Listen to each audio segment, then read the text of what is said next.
It's tea time! Let's go!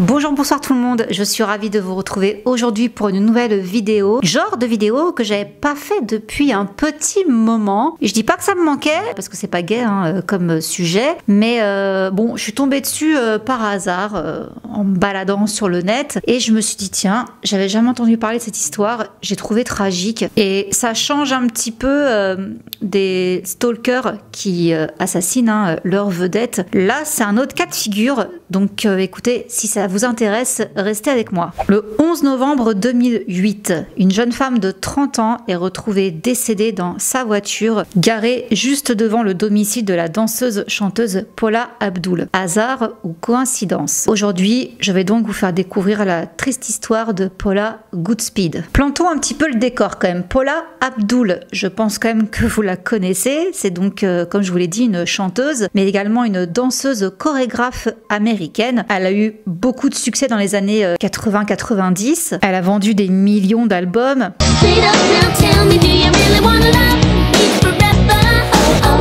Et elle a également fait partie du jury d'American Idol pendant 8 saisons, de 2002 à 2009. Et donc là, pour l'histoire qui nous intéresse aujourd'hui, nous allons remonter le temps en 2005. Nous avons une jeune femme répondant au nom de Paula Goodspeed qui se présente à l'audition d'American Idol à Austin au Texas. Donc là, elle en est au 3e round. Donc on la voit interviewée par l'hôte, Ryan Seacrest. Elle admet qu'elle est une fan inconditionnelle de Paula Abdul. Elle dit qu'elle est cool, qu'elle est sa plus grande fan, qu'elle a même dessiné, elle a fait des dessins de Paula Abdul grandeur nature chez elle. Elle dit qu'elle dessine depuis qu'elle est toute petite et que son premier dessin était déjà un dessin de Paula Abdul. C'est donc vêtue d'une longue jupe rose, d'un haut court ainsi que de bottes roses à talons hauts, un foulard rose, tout ça, qu'elle se présente donc devant le juré composé de Paula Abdul et de Simon Cowell. Je ne sais plus comment s'appelle le troisième monsieur. Donc, elle chante sa chanson qui est, admettons-le, une catastrophe. A good job in the city, working all the man every night and day, and I never lost 1 minute of sleep and wasn't worried about the way things might have been. Big wheel keep on turning. Forcément, tous ceux qui connaissent cette émission ou qui connaissent Simon Cowell, je pense que tout comme moi, vous avez une aversion pour ce personnage parce que, des fois, il a des remarques, mais tellement ignoble, tellement immonde que ça me donne la nausée personnellement. C'est gênant à regarder en fait. C'est pour ça que je regarde jamais ce genre d'émission parce que je trouve ça vraiment gênant. C'est se moquer pour faire de l'audimat. C'est vraiment moche en fait à chaque fois ce qu'il peut sortir. Et là en l'occurrence on sent qu'il avait envie également de titiller Paula Abdul au passage en disant des phrases du type ah il y a des similitudes entre vous deux. Paula joue le jeu, dit oui effectivement je vois des similitudes. There's a similarity here. Huh? More than just the name. I was saying there's a similarity. There is? Really? Okay. I see it, definitely. I take it as a compliment because you're beautiful. No, I okay? meant it as a compliment, yeah. Oh, thank you. And what are you going to sing?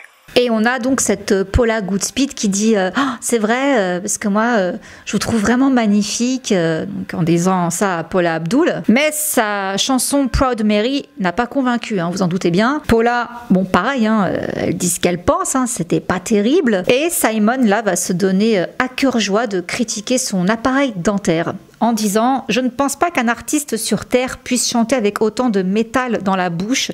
Vous avez tellement de métal, c'est comme un point. » Elle se fait dézinguer par Simon. But I don't think any artist on earth could sing with that much metal in your mouth anyway. You have so much metal in your mouth. She's got braces. It's not so much metal. Yeah, but it's metal. It's braces. Yeah. People have them. People have braces. Yeah, but can you sing with all those? Yes. Yeah, people can. That's like a bridge. I mean, it's... Well, Can I do another song to show you something different? No. Randy, yes or no? no to Hollywood. Paula? I'm sorry, Paula, no. It's a no. But nice to meet you. Thank you, Paula. À tel point qu'elle quitte l'audition en disant « Ce n'est pas fini, je ne vais pas arrêter de chanter. » You know what? It's not over. I'm not going to stop singing just because you don't like my voice. Sur sa page myspace.com, Qu'est-ce qu'elle dit d'elle? Elle se définit comme une lesbienne célibataire et elle se met à bloguer justement sur son expérience donc à American Idol 5 mois après son audition. Et là elle dit: c'est très difficile de lire des choses aussi horribles écrites sur vous-même. Ce n'est pas comme si beaucoup de gens comprendraient ce que c'est que d'avoir autant de haineux simplement parce que j'ai commis l'erreur d'essayer un concours de chant avant même d'être prête vocalement, émotionnellement et physiquement. Je dois croire qu'il y a quelque chose de bien en moi. Donc on comprend qu'elle se fait détruire depuis cette audition. Voilà, c'est attiré la haine. Et pourtant, on est en 2005. Les réseaux n'ont pas encore vraiment émergé. Mais bon, voilà, c'est suffisant quand même, le peu qu'il y a. Qui est exactement Paula Goodspeed? Une personne assez solitaire, d'après ce qu'on a pu voir. Elle vivait seule dans son appartement à Thousand Oaks, en Californie. Et en 2008, il y avait un membre de sa famille qui restait assez souvent avec elle. Bon, il y a quand même des petites choses qui mentalement, voilà, ça n'allait pas très bien. Alors, dans le comté de Ventura, elle n'avait pas d'antécédents criminels, il n'y avait pas eu d'arrestation, rien du tout. Mais en juin, le bureau du shérif avait été invité par le LAPD à vérifier son appartement parce que, voilà, il y a des personnes de son entourage qui craignaient pour sa vie, ils avaient peur qu'elle ait des pensées où elle pourrait mettre fin à ses jours. Donc, ils étaient intervenus. Ils l'ont emmenée pour une évaluation de santé mentale. Toujours est-il que les 3 années qui ont suivi son audition, elle a harcelé Paula Abdul. Elle lui a envoyé des centaines et des centaines de lettres, ainsi que de nombreux appels téléphoniques et même des visites non désirées, bien sûr, au domicile de Paula Abdul. Paula, du coup, on comprend qu'elle la connaissait, elle voyait du coup très bien le personnage. Et Paula Goodspeed, de son côté, c'était un secret pour personne qu'elle se remettait pas de l'échec de cette audition. Et en quoi c'est inquiétant? Parce que elle a déjà tenté de mettre fin à ses jours devant le domicile de Paula Abdul. Bon, elle s'était ratée. Et une semaine avant une autre tragédie donc, Paula Abdul reçoit un bouquet de fleurs avec une note signée Love JT. J'espère que tu vas bien. Voici mon nouveau numéro de portable. Alors JT, c'était le compagnon de l'époque de Paula Abdul. Donc elle s'est dit, tiens, pourquoi il m'envoie des fleurs en me donnant son nouveau numéro de téléphone? C'était pas lui qui avait envoyé les fleurs, c'était Paula Goodspeed. Quand il a dit qu'il ne l'avait pas fait, j'ai su immédiatement qui les avait vraiment envoyés. L'ex-concurrente d'American Idol, Paula Goodspeed. Le truc des fleurs était vraiment effrayant. Paula ne voulait vraiment pas gérer ça, elle était terrifiée. Ça, c'est donc ce que déclarait une source proche de Paula. Et on en arrive donc à cette fameuse tragédie le mardi 11 novembre 2008 au soir. Le corps de Paula Goodspeed, 30 ans, est retrouvé dans sa voiture près du domicile de Paula Abdul. Elle aurait donc mis fin à ses jours. La police pense à un surdosage des pilules, d'après ce qu'on comprend, toutes sortes de médicaments. Et sa mère, à Paula Goodspeed, donc, avait signalé sa disparition en disant aux agents d'aller se rendre du côté de chez Paula Abdul. Peut-être qu'elle serait dans le secteur. Et elle leur avait même dit, j'ai peur qu'elle mette fin à ses jours, quoi. C'est une tendance qu'elle a. Voilà, effectivement, c'est comme ça qu'ils l'ont retrouvée. Et on va justement encore plus prendre conscience de l'ampleur du fanatisme, du culte qu'elle vouait à Paula Abdul. Sa voiture, donc là où elle a été retrouvée, la plaque d'immatriculation, il y avait un ABLLV, donc en référence à Paula Abdul, ainsi qu'une photo de Paula Abdul accrochée au rétroviseur. Paula Abdul, de son côté, quand elle a appris ça, elle a dit qu'elle était choquée et triste pour elle, et ça l'a quand même traumatisée au point qu'elle voulait plus rester seule chez elle. Et pas longtemps après, elle en a parlé à l'émission de Barbara Walters, où là elle accuse en fait les producteurs de American Idol de ce qui s'est passé pour Paula Goodspeed. Elle dit qu'ils l'ont obligée en fait à rencontrer cette femme. Elle savait très bien qui elle était, elle voulait pas la voir, mais ils l'ont quand même fait venir dans l'émission. Dans quel but? De faire de l'audimat, tout simplement, de faire grimper les audiences. Ils savaient que ça allait être un bon moment de télévision, quoi, que tout le monde allait se fendre la poire. C'est ironique quand je dis ça, on est d'accord. Et qu'en plus ça, c'était aussi pour lui faire un mauvais tour à elle, à Paula Abdul. Je leur ai dit, cette fille me harcèle, s'il vous plaît, ne la laissez pas rentrer. Tout le monde était au courant, j'en tremblais. Les producteurs ont insisté pour qu'elle passe l'audition parce que c'était marrant pour eux de me voir stressée. Et elle dit même qu'elle a découvert son adresse en la suivant. En fait, quand Paula se rendait à des auditions, tout ça, ce qu'elle faisait, bref, pour chanter, Paula Goodspeed l'avait suivie jusqu'à chez elle. Donc c'est comme ça qu'elle avait découvert son adresse et que du coup, souvent, elle allait toquer chez elle, coucou c'est moi, je veux te voir, je t'adore, etc. Et à chaque fois, naturellement, elle avait été gentiment priée de cesser ces intrusions. Bon, de son côté, Paula Abdul, donc, a une dent contre American Idol, mais elle souligne quand même qu'elle est sous contrat et qu'elle peut pas partir comme ça. Donc, voilà, sinon elle serait partie. Du côté de Paula Goodspeed, il y a quand même une enquête qui va être menée. On va apprendre qu'en fait, Paula n'est pas son vrai nom. Elle s'appelle Sandra et on a une Sonia, la nièce de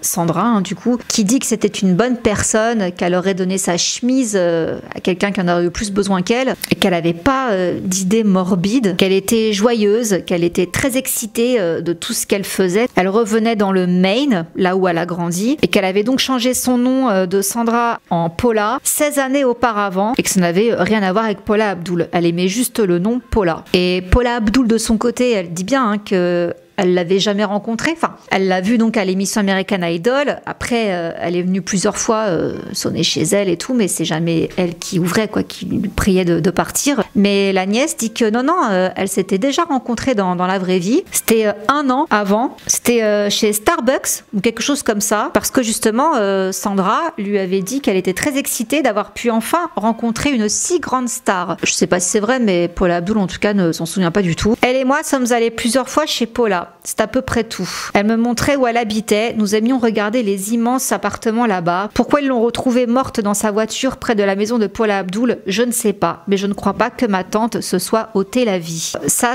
va un petit peu contre l'avis de quelqu'un d'autre qui avait remarqué que quelque chose n'allait pas. Et c'est un producteur, auteur-compositeur qui s'appelle Ed Faris, qui a travaillé avec Sandra sur sa carrière de chanteuse. Donc c'était entre 2005-2006 à peu près. Et il dit d'elle qu'elle était un peu décalée. Alors je vous cite: j'ai été embauchée par son coach de chant pour aider Paula, Sandra. Elle portait les tenues les plus folles. Elle se présentait à mon home studio vêtue de pantalons et de jupes fluo avec des bibelots accrochés à sa veste. C'était une personne douce, très gentille, mais un peu anxieuse. Elle était un peu délirante en pensant qu'elle pourrait faire carrière dans la musique, mais elle était si incroyablement déterminée. Nous avons décidé d'essayer, de l'encourager. Elle a fait quelques références à Paula Abdul, mais rien de vraiment hors de l'ordinaire. Et lorsqu'elle enregistrait ses chansons, elle s'était effondrée et pleurait à plusieurs reprises. Et ils n'ont pu terminer qu'une seule chanson et ils en ont laissé 2 autres incomplètes. J'ai été choquée d'apprendre sa mort. Je n'aurais jamais pensé que cela en arriverait là. C'est une triste situation. Voilà, donc on a compris que c'était pas quelqu'un de très stable psychologiquement. Pourquoi sa nièce et sa tante insistent sur le fait qu'elle n'avait pas d'idée noire et qu'elle n'était pas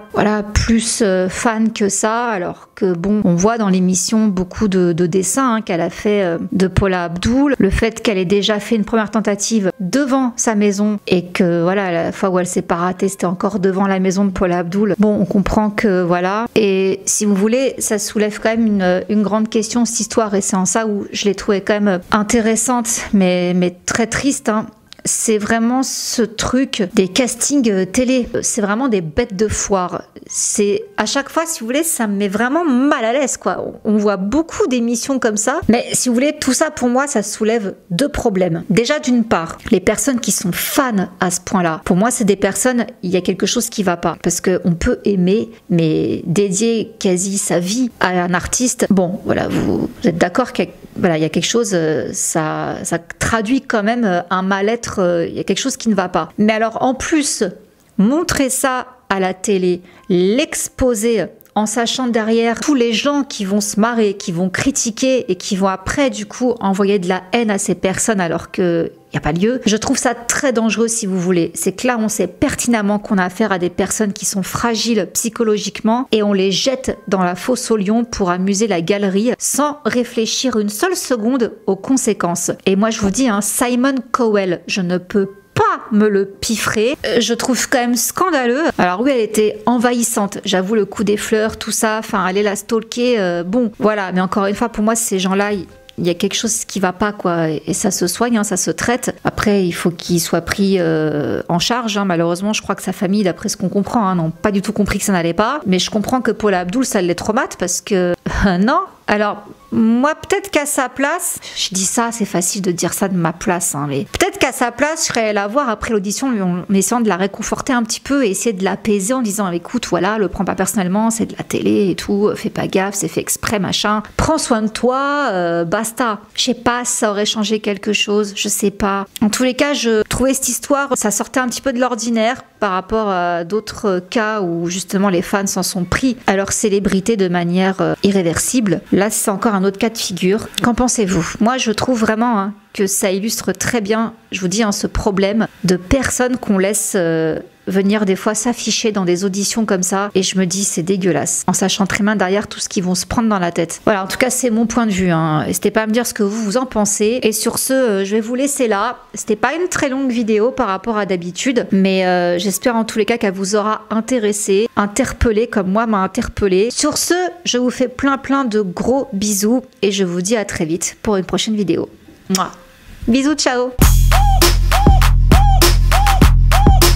Undercover on the beat, so twerk it, bitch. Like.